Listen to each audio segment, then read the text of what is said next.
구독, 좋아요. 예, 2부 시작하겠습니다. 백지원 전 대변인 나오셨습니다. 어서 오십시오. 네, 안녕하세요. 예, 이 문제부터 시작해죠. 문제의 인물이었던 문영배 문제부터 한번 시작해 보겠습니다. 문영배 전 헌재소장 권한대 학창 시절에 장학금을 대준 김장하 선생이란 분을 만났다고 하죠. 그 만나는 자리에서 윤석열 대통령 탄핵 심판 선고가 늦춰진 배경을 그의 입으로 이야기를 했습니다. 지난번 인하대 특강에서 일부 이야기를 한 바 있는데 재차 이 김장하 선생하고 만난 자리에서 이 얘기했는데 문영배가 이 자리에서 이런 얘기했어요.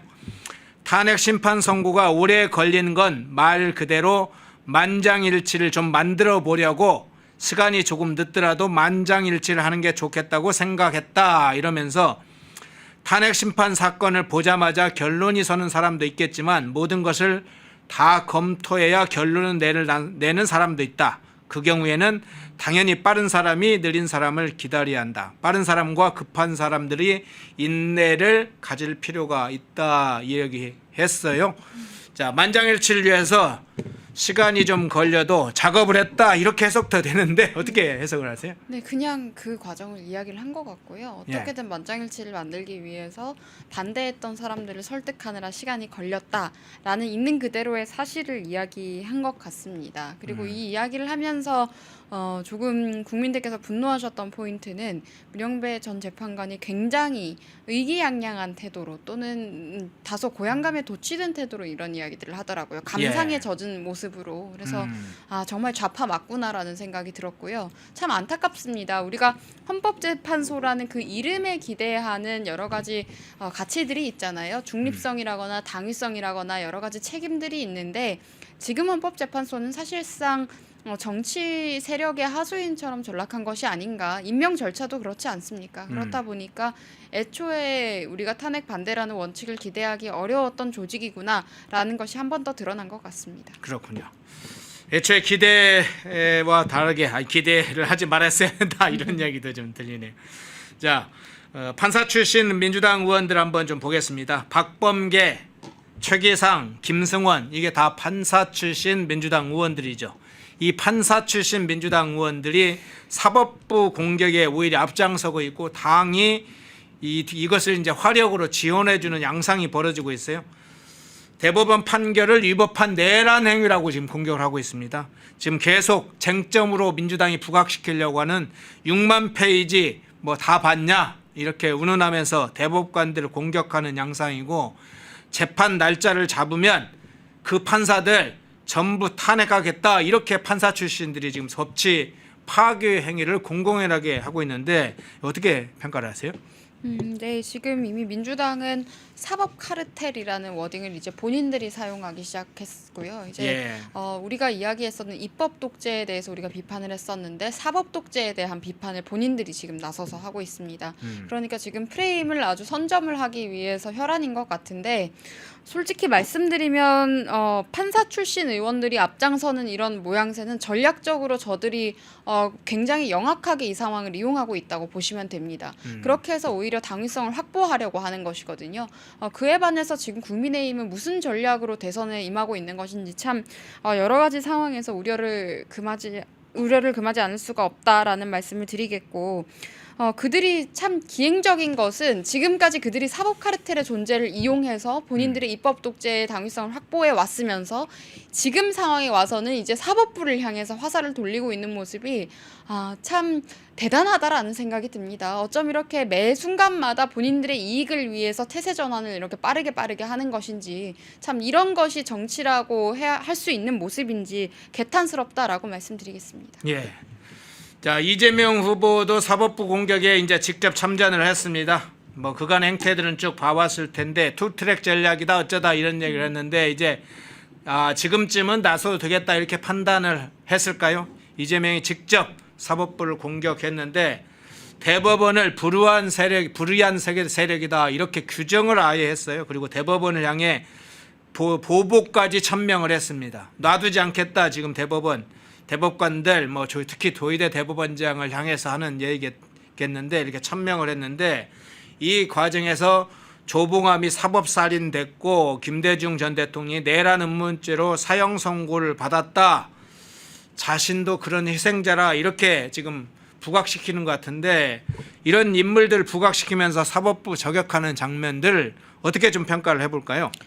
지금 결국에는 이들이 대법원의 권위를 무너뜨리기 위한 공작을 하는 것인데요. 이 과정에서 지금 대법원장과 뭐 윤석열 대통령과의 연관관계니 아니 말도 안 되는 망상 같은 것들을 퍼뜨리고 있는 상황이고, 그러니까 결국에 이번에 나왔던 판결을 부정하기 위한 것이라고 봅니다. 지금 이제 파기환송이 되었기 때문에 이재명 대표의 유죄는 사실상 확정이 된 것이고 남은 것은 형량의 문제인데 그 형량을 지금 조율해가는 과정에 있어서 정치적인 영향력을 주기 위해서 이런 행동을 하고 있다라고 보이고 있고요. 그런데도 불구하고 많은 국민들께서 이런 상황에 대해서 사실은 현혹이 될 수도 있는 상황이 이미 되어버렸다라는 것이 가장 저는 위험한 상황이라고 생각을 합니다. 지금 계속해서 온갖 범죄를 저지르고도 본인의 정치적인 입지를 동원을 해서 회피해왔던 사람이 이제 사실상의 유죄가 확정된 상황임에도 불구하고 오히려 본인에게 유죄를 확정지었던 사법부를 향해서 칼을 겨누고 있는 상황, 그리고 이런 것들이 어떻게 보면은 너무나도 당연하다는 듯이 지금 방치되고 있는 상황이 가장 큰 문제라고 생각을 하고요. 국민의힘도 지금 이런 상황을 바로잡기 위해서 당력을 기울여야 하는데 이것도 저것도 하지 못하고 우왕좌왕하는 모습이 개탄스럽습니다. 저희가 지금 뭐 올해 한 1, 2월부터 예상했던 게 이거죠. 허위사실 공표죄 이 부분 민주당이 법으로 개정할 것이다. 유죄가 나올 수밖에 없는 상황이니까 이것을 개정을 통해서 결국은 면소 조치를 받기 위해서 이재명과 민주당이 나설 것이다 이렇게 예측을 해왔는데 민주당이 드디어 나섰어요. 허위사실 공표죄를 내일 행안위에서 단독 처리하는 방식입니다. 앞서서 조금 잠깐 다뤘었는데 허위사실 내용 중에 행위 부분을 아예 삭제를 하는 개정안을, 공직선거법 개정안을 행안위에서 단독 처리한다고 지금 그것을 추진하고 있죠. 뭐 이것뿐만 아니죠. 이재명이 민주당 당직자들에게, 사실상 민주당에서 모든 당직자들에게 이재명과 관련된 서류 물품 일제 받지 말라 이렇게 지침을 내렸어요. 뭐 말은 경호상 이유를 듭니다마는 실제로 서류 물품 일제 받지 말라, 악수도 하지 않겠다. 이런 장면들이 연출되고 있는데 어떻게 보세요? 이재명 대표는 본인의 사법 리스크를 회피하기 위해서 온갖 방법을 써왔습니다. 그동안 뭐 판사를 기피하기도 했었고 재판을 지연시키기도 했었고, 그리고 이제 뭐 정당의 대표라는 지위를 이용을 해서 계속해서 시기를 늦추거나 회피하는 전술을 사용을 해왔는데 지금도 마찬가지의 방법인 것입니다. 지금 투트랙이라는 이야기도 많이 하셨는데요. 그러니까 이재명 본인은 이런 문제에 대해서 굉장히 온화한 것처럼, 그리고 수용할 수 있는 사람인 것처럼 행동을 하면서 당에 소속되어 있는 의원들은 전면에 내세워서 싸우도록 만들었던 그런 방식을 지금 이용해왔고, 이제는 이재명은 숨기 위한 작전에 들어간 것이고 당에 있는 이재명의 세력들은 앞장서서 이 상황들을 어떻게든 6월 3일 이후로 지연시키고자 지금 동원이 된 상황이다라고 저는 보입니다. 그리고 특히 이재명 같은 경우에는 이번에는 또 살해 협박을 받았다라는 것들을 또 이야기하고 있잖아요. 네네. 그러니까 불리한 상황마다 협박받았다라는 카드를 주로 이용을 하고 있는데 이제 이런 핑계로 계속해서 지연시킬 것이고, 지금 또 기일에 출석하지 않겠다, 15일에 또 출석하지 않지 않습니까? 그렇게 되면 또 20일 이후로 미뤄지는 것이고 어떻게 해서든지 이 상황을 지연시킬 것이고, 그러니까 그들이 이제는 판사들까지 탄핵하겠다라는 이야기가 나오는 겁니다. 그냥 6월 3일 이후로만 미루면 이재명이 대통령에 당선이 될 것이고, 대통령에 당선되고 나면 지금 그들이 발의한 법안처럼 어떠한 사유로도 이재명을 건드릴 수 없도록 만들겠다, 성역화하겠다라는 것이거든요. 그런데 나라가 이 지경에 오기까지 저는 당적을 막론하고 많은 정치인들의 책임이 있었다고 생각을 합니다. 민주당도 문제 있지만요, 자칭 보수라고 하는 사람들이 무슨 짓을 해왔는지 또 생각을 해보면 특히 한동훈 비대위 시절, 대표 시절 생각을 해보십시오.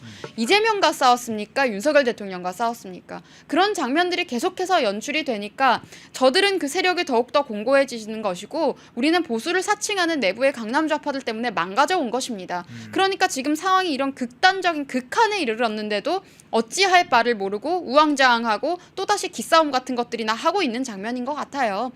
그러니까 지금 이런 위기 상황 속에서 우리가 중요시해야 되는 것은 원칙과 가치라는 것을 이제라도 내가 자칭 보수라고 할지라도 보수가 아니면서 보수를 팔고 다니는 사람일지라도 원칙에 대해서 다시 되새겨봤으면 좋겠다라는 생각이 들고요. 민주당은 우리보다 전략적 우위에 있는 것이 사실입니다. 그들이 소위 수박이라고 견제했던 세력들이 그렇다고 해서 우파의 성향을 갖고 있는 사람들도 아니거든요. 이재명의 행위에 대해서 비판을 했던 사람을 수박이라고 했지만 지금 이 사람들을 선대위원장으로 지금 다 데리고 오고 있지 않습니까? 그러니까 이렇게 공고한 세력을 대응함에 있어서 우리가 한없이 부족한 모습을 지금 보이고 있는 것이고, 이재명이 얼마나 잘못을 저지르고 문제적인 인간이든 세력 자체를 보고 국민들께서 비교하고 판단하실 때 어떤 판단을 하실 수 있겠습니까? 저는 그동안 우리가 가치와 원칙을 중시했었던 정치인들을 굉장히 천시한다거나 배제하고 이런 식으로 강남 좌파이면서 보수를 사칭했던 세력들에게 힘을 실어줬기 때문에 지금의 상황이 치다른 것이다라는 생각이 듭니다. 윤석열 대통령 임기 중에도 이재명이 얼마나 이런 무도한 짓들을 많이 했는데요. 그때 당시에 이재명이 어떻게 해서든지 대통령을 만나서 본인의 사법 리스크를 무마하고자 여론전을 펼쳤을 때 당에서 그때 뭐 했습니까? 똑같이 대통령에 대한 비판만 했었거든요. 그렇다 보니까 우리는 세력이 제대로 중심을 잡을 수도 없었다. 그리고 지금 홍준표 전 시장 같은 경우에는 뭐 용병 정치에 대해서 비판도 하시는데, 한동훈이 저는 용병 정치 실패작의 표상이라고 생각을 합니다. 정치인이라고 볼 수도 없는 사람을 갑자기 데리고 와서 당대표를 만든다? 그 상황부터 저는 비극의 시작이지 않았나라는 생각이 들었습니다. 예. 자, 앞서서 한번 잠깐 분석을 했던 중요한 좀 여론조사 한번 살펴보겠습니다. 예, 보수 정치인, 젊은 청년 정치인 우리 백지원 전 대변인, 또 정치적인 어떤 여러 상황 중에 또 분석도 하지만 2030 청년 세대들의 흐름도 잘 지금 커뮤니티 내에서도 흐름들도 짚어내시고 그 흐름에 따른 대응도 계속 하고 있는 걸로 알고 있는데, 이 질문 좀 드려볼게요. 네. 한국갤럽 여론조사를 보니까 대법원의 이재명 후보 공직선거법 사건 파기 환송 판결에 대한 견해를 묻는 질문 3일, 4일 이틀간 진행된 결과 중에 잘된 판결, 뭐 잘못된 판결 이렇게 해서 전체 조사와 함께 청년들 2030 젊은 층의 반응도 나왔어요. 18세에서 29세 사이에서는 잘된 판결 51, 잘못된 판결 24, 30대는 잘된 판결 56, 잘못된 판결 30, 상당히 압도적으로 잘된 판결이다 이렇게 결과가 나왔는데, 젊은 층의 반응이 어떻게 해석을 하시고 실제 어떤 영향을 주려 봅니까? 사실 젊은 층은 지금 말씀하신 2030 세대는 공정의 가치 그리고 원칙에 굉장히 민감합니다. 사실관계와 원칙에 민감하다, 그리고 또 공정의 가치에 민감하다라고들 말씀을 드렸을 텐데요. 이재명이 잘못을 했기 때문에 유죄 판결이 나는 것은 당연하다라는 생각 때문에 이런 결과가 나온 겁니다. 그러니까 이게 정치적인 편향성이나 이런 것들도 아니고요. 그냥 공정과 상식 그리고 원칙과 사실을 중요시하기 때문에 당연히 이재명이 죄를 지었기 때문에 유죄 판결이 나오는 것이 맞다라고 생각하기 때문에 이런 결과가 나온 것이다라고 다시 한번 말씀을 드리겠고요. 네. 그리고 제가 늘 이야기했습니다. 우리가 가장 중요시하는 가치가 자유다라는 것을 말씀드렸고, 문재인 암흑기 시절 이미 공산화를 사실상 체험을 했었고, 그리고 문재인을 비롯해서 조국이라든지 이런 사람들이 이 나라를 점령하고 있었던 시기에 가장 소중한 청춘기를 빼앗긴 세대입니다. 대학 시절 그들에 의해서 희망을 빼앗겼고요. 대입부터 대학 생활할 때, 취업할 때, 그리고 이제 결혼 정년기까지 성별 갈라치기 했죠. 입시 비리 저질렀죠. 취업 비리 저질렀죠. 우리 사회의 공정한 기회사들이 전부 다 없애놨습니다. 그러면서 서로 사랑도 하지도 못하게 남자 여자 갈라치기해서 본인들이 이권 다 가지고 갔습니다. 그러니까 이런 상황 속에서 저들에 의해서 좌익 기득권에 의해서 우리의 청춘기를 침탈당한 세대이기 때문에, 그리고 그동안 문재인 암흑기 동안 그들이 사용해왔던 방식이 공산화를 위한 전체주의적 폭거였기 때문에 이런 부분들에 대한 반감이 가장 큰 세대다. 그래서 저는 자유투사 세대다라고 이야기를 하고 있습니다. 그래서 당연하게 원칙과 상식과 사실관계에 따라서 나온 판결이기 때문에 이번 판결이 옳다라고 아마 대다수는 판단하고 있지 않을까. 그리고 이는 정치적인 지향점과도 무관하다라고 생각합니다. 예. 너무나 공정과 상식에게 원칙에 입각해서 청년들이 이 여론조사에 반응을 한 것이다 이렇게 보이는군요. 예. 자, 국민의힘 문제 또 이 단일화 문제로 한번 좀 넘어가 보겠습니다. 오늘 지금 가장 주된 관심사 중에 하나가 오늘 오후 6시에 김문수 후보와 한덕수 후보가 만나는 그 장면이 되겠죠. 이 장면뿐만 아니라 어떤 결과가 나올지가 향후에 중대한 분수령이 될 텐데, 특히 단일화 문제 이외에 두 후보가 합의할 어떤 내용들이 어떤 내용을 합의를 할지, 이거에 따라서 상당히 국면이 새롭게 변환될 가능성도 있는데, 어떤 점에 좀 주목을 하세요? 지금 그냥 두 후보 간에 이제 네. 다 이제 독대를 하는 상황에서 옳은 판단이 나와야 된다라고 생각이 들고요. 지금 특히 김문수 후보를 지지했던 분들 같은 경우에는 단일화도 필요 없다라는 이야기를 하시지만 다자간 구도로 봤을 때는 두 후보가 비슷하게 지금 지지율이 나오고 있지 않습니까? 네. 그렇기 때문에 지금 50%가 넘고 있는 이재명을 어떻게든 이기기 위해서는 힘을 합쳐야 된다라는 것이 저는 일단은 맞다고 생각합니다. 그 방향성은 맞다고 생각하는데 이제 시기에 대한 문제가 되는 겁니다. 11일 후보 등록 전에 할 것이냐 아니면 그 이후에 할 것이냐라는 문제가 생기는 것인데요. 지난 대선 때 안철수 후보와의 단일화를 했던 상황과는 저는 분명히 다르다고 생각을 합니다. 그리고 그때 당시에 안철수 후보 지지율 3% 정도 나왔습니다. 그럼에도 불구하고 끌어모아서 이겨야 되기 때문에 윤석열 대통령이 직접 찾아가서 방문까지 했었고 정말 물리적으로 손을 잡아주셨어요. 같이 손을 잡고 걸어 나오는 장면들까지 우리가 전부 다 보지 않았습니까? 그렇게 해서 3%라도 끌어다 써서 어떻게든 이기기 위해서 노력을 해서 우리가 이겼던 겁니다. 그리고 그때 당시 윤석열 대통령의 상징성이나 영향력은요, 지금 다른 후보들이 갖고 있는 것과 비교할 수가 없습니다. 굉장히 인지도도 높고 인기도 있었고 상징성과 영향력 모두가 확보된 상태였고, 그럼에도 불구하고 싸웠을 때 이재명에 비해서 우리가 1% 차이로 지금 이겼었던 것 아닙니까? 그런데 지금은 훨씬 더 불리한 상황입니다. 근데 정말 제사보다 제밥에 관심 있는 세력들이 아니라면 어떻게 해서든지 힘을 모아서 이겨야 된다라는 것에는 이견이 없을 거라고 생각합니다. 그리고 김문수 후보 같은 경우에는 계속해서 경선 과정에서 단일화를 이야기를 했기 때문에 많은 원내의 의원들도 지금 지지 선언을 하거나 캠프에 합류했었던 것 같은데, 지금 그 직후부터 당 지도부와 김문수 캠프 간에 뭔가 어긋나는 부분들이 많은 것 같습니다. 그리고 김문수 캠프 측에서는 당무 우선권을 이야기하고 있는 것이고, 지도부 측에서는 지금 당을 어려운 상황에서 이끌어 왔었던 그런 중심을 잡았던 세력으로서 지금 저는 대립을 하고 있는 것으로 보이거든요. 그러니까 상호 간에 뭔가 존중이 없었다라거나 이런 감정적인 부딪힘도 보이는데, 그렇기 때문에 지금 김문수 후보가 후보로서 일정을 취소했던 것 아니겠습니까? 그러니까 이런 여러 가지 상황들이 있는데요. 사실 저는 베테랑 정치인들이라면 이런 상황 진작에 다 풀어냈어야 된다고 생각합니다. 이 지경까지 올 필요도 없었고요. 만약에 지금 우리가 이길 생각이었다면, 그리고 한덕수 후보보다는 김문수 후보가 반드시 승리해야 되고 김문수 후보가 출마해야 된다고 생각했던 그 측근의 정치력이 있는 정치인들이었다면 차라리 한덕수 후보가 출마하지 않도록 하는 방향성으로 조율을 사전에 했던가요? 그렇게 하면 어지럽거나 지저분한 장면이 나오지 않았으리라고 생각을 합니다. 그런데 한덕수 후보가 이미 출마하기로 되어 있었다면 김문수 후보가 사실 경선 승리할 것은 당연시 되는 상황 아니었습니까? 그러면은 사전에 이야기를 해서 경선에 당선된 직후에 어떻게 화합을 할 것인지 정도는 조율이 저는 되어 있을 줄 알았습니다. 그런데 경선이 끝나자마자 이렇게 어지럽게 싸우는 모습들을 보고 저는 참 이게 어른들에 대한 실망이 너무나도 컸고요. 당에 계신 선배들에 대한 실망이 너무 컸고, 지금 홍준표 전 시장이 지적했던 부분들도 어느 정도 다 맞아떨어지는 부분이 있는 것입니다. 그리고 홍준표 시장도 본인께서 이제 인터뷰를 할 때 후보 시절, 경선 시절에 이제 인터뷰하실 때도 원샷 경선 하겠다, 한덕수 후보와 단일화를 위해서 후보가 되는 즉시 원샷 경선 하겠다라고 얘기하지 않았습니까? 그리고 지금 김문수 후보도 그런 바로 즉시 단일화 하겠다라고 이야기를 했었고요.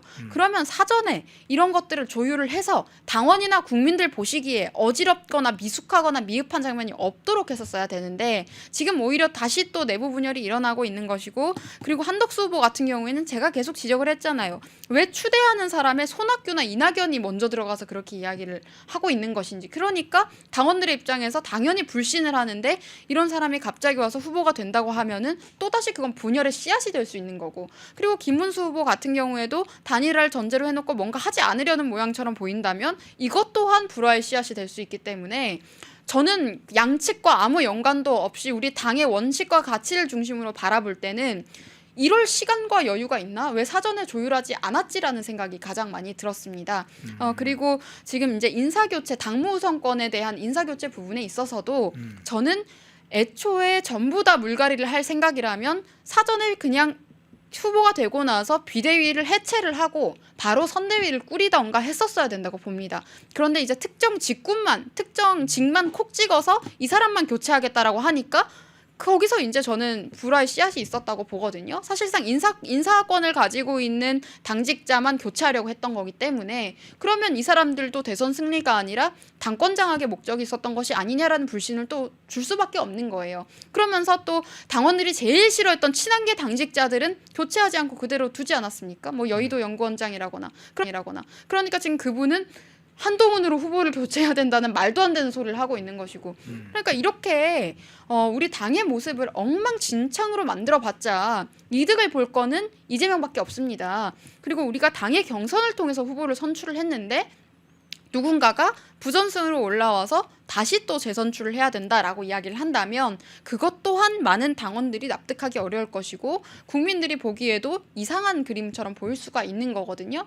그래서 이 지점에 대한 조율을 제가 아주 민감하고 예민한 문제이기 때문에 부디 섬세하게 잘 다뤄줬으면 좋겠다라고 몇 주 전부터 이야기를 했어요. 나경원 후보께서 이제 탈락을 하신 이후로 저는 계속 그 이야기를 해왔는데 제가 저는 이 정도 지경까지 오리라고 생각도 안 했는데 뭐 대구에 갔다가 또 뭐 서울에 왔다가 집 앞에 찾아갔다가 뭐 의총을 밤 늦게까지 했다가 이런 것들이 잘 모르겠습니다. 뭘 하고 싶은 분들인지 다들 저는 잘 모르겠고요. 그리고 저도 12월 4일부터 탄핵을 반대하면서 남들이 방송 피해갈 때 방송에 나와서 최전선에서 싸워왔던 사람의 입장으로는 탄핵을 반대하고 자유의 가치를 외쳤던 국민들의 뜻을 담을 수 있는 후보가 누구인지는 모르겠습니다. 저는 가장 큰 대표성은 나경원 후보 그리고 윤석열 후보가 가졌다고 생각을 했거든요. 그렇기 때문에 그 당시에도 그냥 정부에서 계속해서 본인의 자리를 지키고 계셨던 분들이 결국에는 후보로 나온 것이고 한 분은 우리 당 경선에서 어쨌든 승리를 하신 것이고 한 분은 무소속인 거잖아요. 그러면 우리가 우리의 민의를 담아줄 수 있는 후보라고 누구를 믿고 지지를 해야 될지도 지금 혼란스러운 상황이거든요. 그리고 한덕수 후보가 저는 첫날에 전라도를 갔던 것, 호남을 방문을 해서 늘 우리가 봤던 뻔한 문법을 보여준 것도 아주 실책이라고 생각을 합니다. 거기서 저도 호남 사람입니다를 이렇게 입을 모아서 외쳤는데 그런 걸 왜 했는지 사실 잘 모르겠어요. 그러니까 이런 엉망진창인 상황이 흘러갈 동안 이재명은 프레임을 여러분 선점을 이미 해버렸습니다. 사법 카르텔에 대한 공격을 이재명이 하고 있습니다. 그리고 기득권이라는 프레임을 우리 국민의힘 측에 지금 기득권이라는 프레임을 씌워버렸어요. 그래서 지금 공격하고 있는 것이 국민의힘 후보와 싸워야 될 줄 알았는데 정치 기득권과 싸우겠습니다라는 이야기를 이재명의 입으로 하고 있어요. 그러니까 우리가 지금 참 치밀하지 못한 모습을 보여준 사이에 우리의 생각보다 훨씬 더 공고한 적이라고 할까요? 거악은 점점 더 그 힘이 강해지고 있다. 그리고 오히려 우리의 정체성마저 약탈을 해가고 있다라는 상황을 말씀드리겠습니다. 예.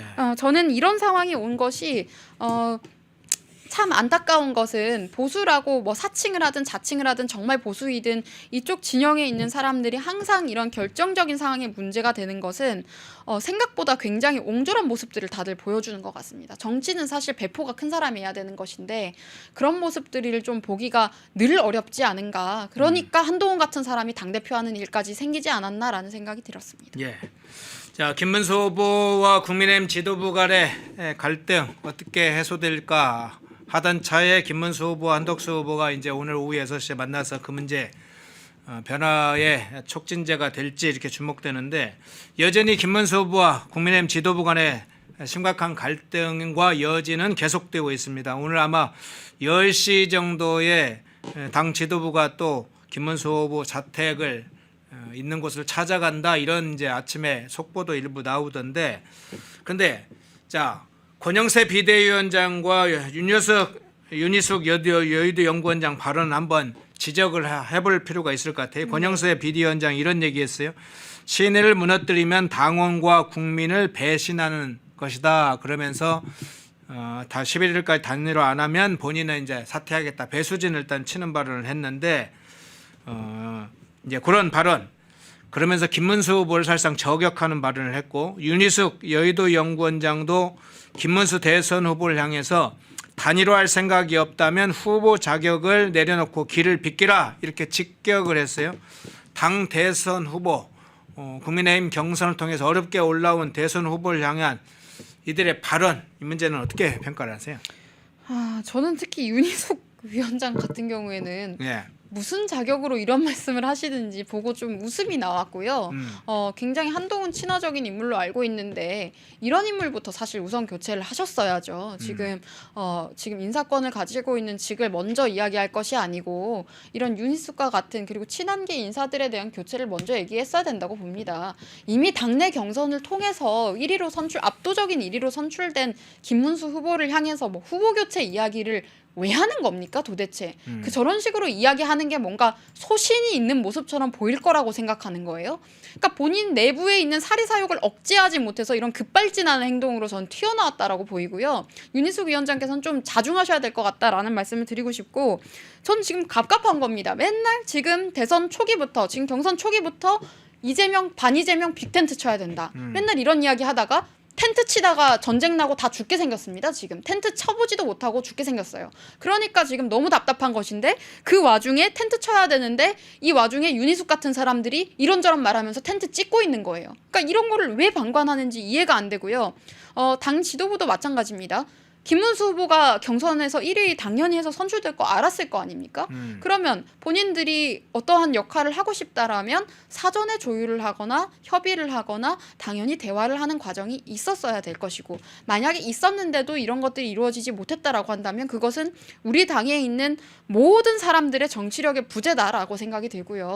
오죽하면 나경원 의원께서 이제 의총장에서 이런 식으로 해서는 안 된다. 우리가 원칙대로 지금 경선을 실시해서 선출한 후보에 대해서 후보 교체니 하는 말 같은 걸 꺼내면 안 된다라고 이야기하시다가 눈물을 보이셨겠습니까?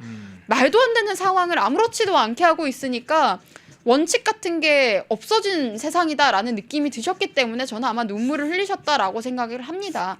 그리고 경선 과정에서도 문제가 있었습니다. 나경원 후보가 지금 이제 4강으로 가는 과정, 그리고 2강을 뽑는 과정, 이런 과정에서 여론조사에서 문제가 있었어요. 명태균 때 썼었던 재질문 항목이 그대로 들어가 있었습니다.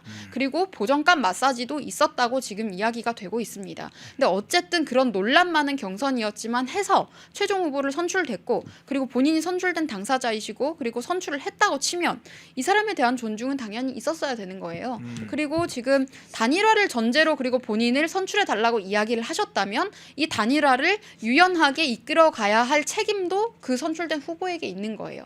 애초에 단일화는 있을 수 없다라고 이야기를 하셨어도 되지 않았겠습니까? 하기 싫었다면은요. 왜냐하면 압도적인 1위 후보였으니까요. 그래서 이런 지점에 있어서 참 이게 정치력이 없다. 우리 당의 모습이. 그런 것들이 참 저는 안타깝고요. 다시 한번 말씀드리지만 애초에 이 당의 가치와 원칙을 중시하는 정당이었으면 이럴 일이 없었으리라고 생각합니다. 그러니까 나경원 후보 같은 분이 당대표를 하시고 가령 홍준표 후보 같은 분이 당에서 중심을 지켜주신다거나 이렇게 핵심적인 역할을 했다면 원칙과 기강에 바로 섰다면 저는 이럴 일이 없었을 거라는 생각을 하거든요. 그런데 지금 우왕좌왕하고 있고 본인이 어떠한 권한과 권위를 가지고 있는 위치에 있으면서도 제대로 된 정치력을 발휘하지 못하고 있는 것. 그리고 지금 여론조사 결과를 정말 냉정하게 우리가 봤을 때, 다자간의 구도로 봤을 때 이재명이 50%가 넘고 있고 김문수 후보가 지금 20%에 근접하고 있고 뭐 한덕수 후보가 18%, 뭐 15% 뭐 이 정도 나오고 있잖아요. 그리고 이준석 후보가 한 5% 정도 나오고 있고, 그러면 최소한 두 후보가 힘을 합쳐 봐야 이길 수 있지 않을까라는 판단을 하고 있기 때문에 단일화를 해야 된다라고 많은 분들께서 경선 과정 내내 말씀을 하셨던 겁니다. 근데 그러면 그 단일화 과정이 매끄럽게 일어나도록 사전 작업이 되어 있을 줄 알았더니 그게 아니고 이제는 단일화를 하지 않겠다라는 이야기도 나오고, 그리고 후보를 존중하지 않았다라는 이야기도 나오고, 그리고 마찬가지입니다. 후보가 지금 대구 일정을 하고 있는데 사전에 연락도 안 하고 굳이 또 왜 거기를 또 가셨는지, 또 서울에 돌아오시면 그때 이야기를 하던가 뭐 그런 것들도 있었어야 되는데, 근데 또 대구에 온다고 하니까 또 대구에서 서울로 또 가버리시고, 이런 것들도 또 집을 찾아가고 또 계속 집을 찾아가고 이런 장면들도 썩 좋지는 않아 보이거든요. 가령 지금 나경원 후보에 대해서도 우리가 경선에서 이제 경선 4강에 이제 진출하지 못했을 때 지지 선언을 요구했던 후보 측에서 뭐 집을 찾아오겠다 뭐 이런 이야기 했었던 분들도 있었어요. 그러니까 이런 모습은 결코 좋은 모습은 아닌 것 같거든요. 그런 좀 약간 스토킹하는 것처럼 보일 수도 있고, 그래서 조금 더 이렇게 뭔가 러프한 방식이 아니라 섬세하고 능숙하게 이런 갈등 상황을 풀어나갈 수 있었어야 되지 않나, 그런 리더십이 필요했지 않나라는 아쉬움이 너무 크고요. 그리고 한덕수 후보에 대해서 말씀드리고 싶은 것은, 제가 항상 경계했던 말씀은 국무총리에서 대통령으로 승진하듯이 가서는 안 된다라는 겁니다.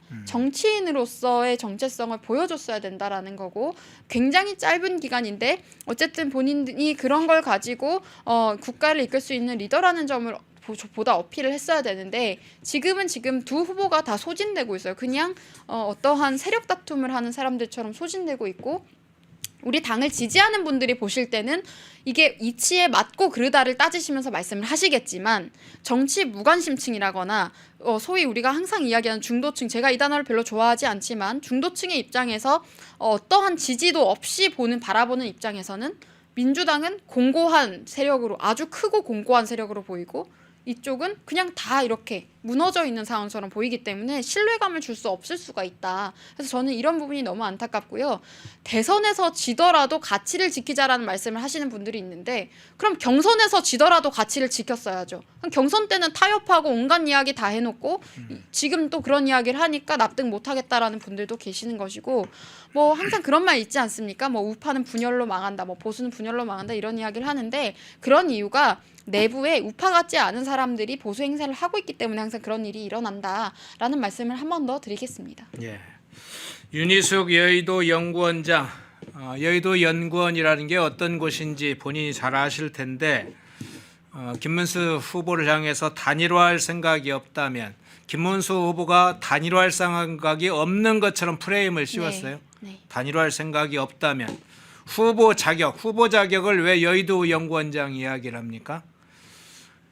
그리고 뭐 이렇게 단일화할 생각이 없다 전제해 놓고, 자 그러면 후보직을 내려놔라, 이게 여의도 연구원장이 할 얘기입니까?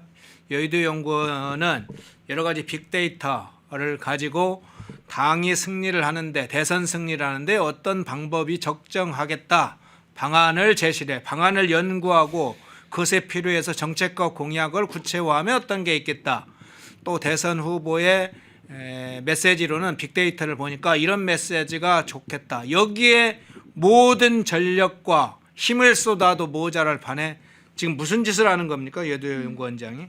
자, 자기의 권한이나 자기가 무엇을 하는지를 알고 발언을 해야 되죠. 그 소신은 본인이 개인이 사인일 때 하셔야지, 여의도 연구원장일 때는 그게 소신이 아니죠. 그렇게 하면 누가 공적 지위를 가지고 아무런 발언을 해도 그냥 용납이 됩니까? 영웅심으로 보입니다. 영웅심. 자기 분수를 벗어난 영웅심. 자기가 나서야 뭘 해결되는 것처럼 착각하는 일종의 영웅심의 발동이다, 이렇게 저는 보이는데, 자, 그 부분은 그렇다고 치고요. 자, 마지막 이 질문 좀 드릴게요.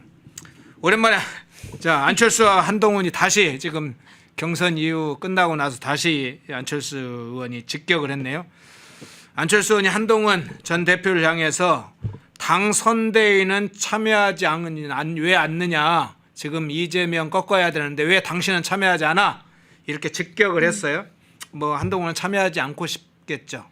그러면서 동시에 이런 얘기했습니다. 지금 당원 가입하라고는 왜 그러면 하는데, 지지층한테, 한동훈 자기 지지층한테 왜 당원 가입을 하라고 독려하는데, 이렇게 직격을 했어요. 어떻게 해석 평가를 합니까? 그러니까 지금 한동훈이라고 하는 사람들은 경선에서 탈락하자마자 이제 본인들이 마시던 우물에 독을 푸는 행동들을 했죠. 침 뱉는 행동들을 하고, 우리 당에 대해서 침 뱉는 행동을 하면서 그런 것과 동시에 당원 가입을 해달라. 근데 그 이야기를 했던 것은 이제 앞으로 전당대회 보고 가겠다, 당권을 본인들은 가지고 보고 가겠다라는 거거든요. 그러니까 대선을 지기를 바라고 있을 겁니다. 이들은 아마 이재명과 악수했던 장면 많은 분들이 기억하실 거예요. 대선에서 지고 이재명이 대통령이 된 다음에 그러면 한동훈이 당대표가 되기가 쉽겠지라는 아주 단순한 사리사욕에 절은 계산을 했다라고 생각이 들고요.